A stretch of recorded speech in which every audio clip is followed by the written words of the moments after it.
I've always asked the questions to my doctors. Where did it come from? We don't know. Did I do anything? And he's always told me no. The type of cancer I had was less than 5% of people that have ever had it. The cancer he had was mucoepidermoid cancer. I felt like a rock in my jaw on this side. Right here, I felt like I had a little pebble in my jaw.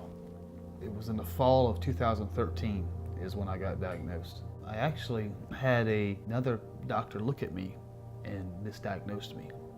He did a surgery on me in December of 2013, and he said it wasn't cancer, and after he took that out, it went to pathology and came back as cancer. When you first get that, you're overwhelmed and you don't hear everything, and that's why it's always good to have a wife or a relative or close friend with you, take notes to really hear it, because you're in the midst of, oh my gosh, I got cancer.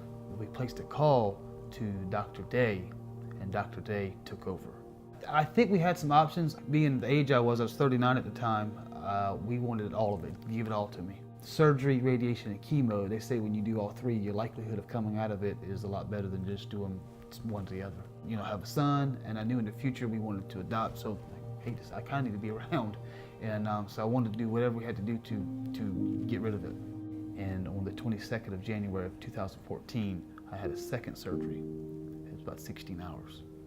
I think the part that really my heart dropped, I think it was 6 hours into your surgery, they came out and I had to sign additional paperwork because it was worse than they had thought, and it was near the skull.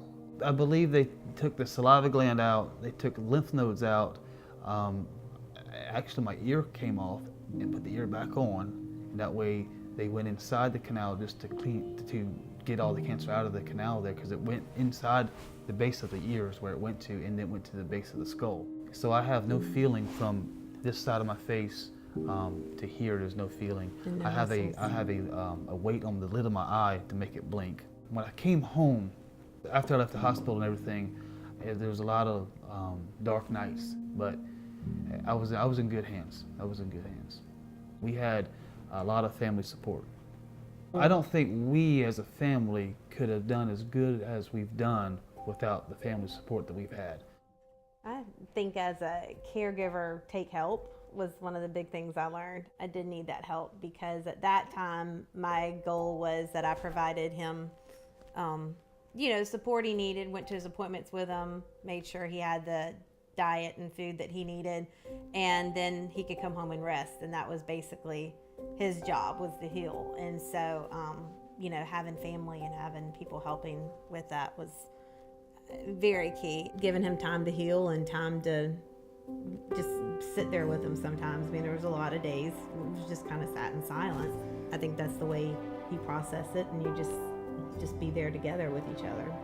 We're just getting a new normalcy. It's not the same as what it used to be. Things are different, but we've found our own normalcy in it, and that's what our normal life is now. Life is good. Life is good.